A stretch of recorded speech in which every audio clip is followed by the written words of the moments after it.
everyone, and welcome to my channel, Hard for Writer. Today I'm going to be doing some book reviews. Now this video is part of a segment called Booklove, and Booklove is my own personal reading list, so I'm going to be giving you some insight on books that I'm reading right now. Now to start my personal reading list, I picked two books by two incredible young women. The first book that I'm going to review is Learning to Love, My Story, God's Glory by Mrs. Anna C. Jones. Here's the back cover. This is a lovely family right here. Now, what I love about Anna's book, it was so authentic. And I really love when a person is real. If you're going to tell your testimony, tell the whole truth. Don't sugarcoat it because you're trying to help someone. Now, I want to draw out 3 different points that I got from Anna's book. The first point is that your past did not define you.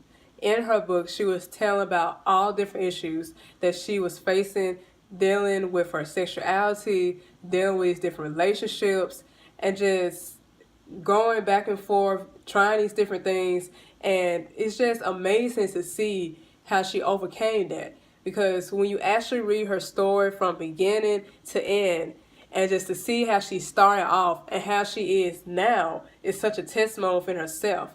And for a person to have that terrible past and for God to turn it around, it just shows that your past did not define you.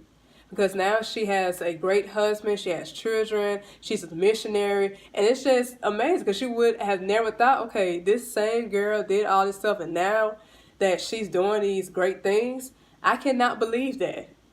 But it's true that your past do not define you, and she's truly a testimony of that. The second point that I got from her book was, it was a section in here in one of her chapters when she says a woman of God was talking to her. And this is what she said. She said the woman told her, "You must not value the anointing God has placed on your life." And that's something to think about. I want the devil to know today, like Job told him in Job 27:6, "My righteousness I hold fast, it will not let it go." Now that line, "you must not value the anointing God's placed in your life," it really spoke to me because sometimes we don't understand how valuable that we are. We don't understand how high God's expectation is for our life. And sometimes we carry ourselves in a way that the anointing He placed in our life, it does not matter.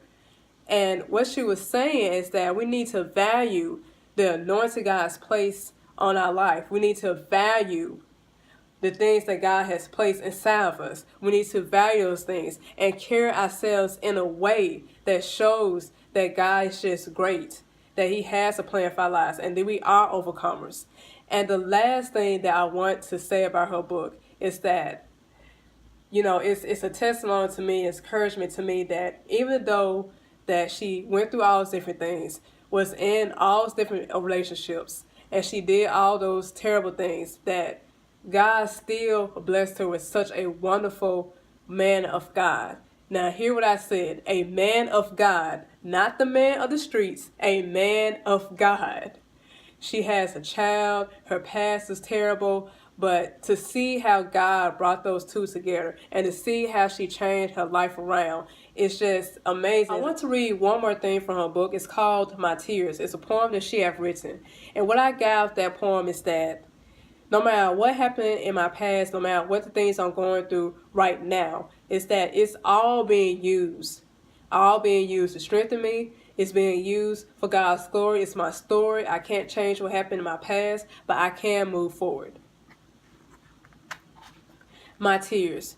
What do the tears I shed really mean?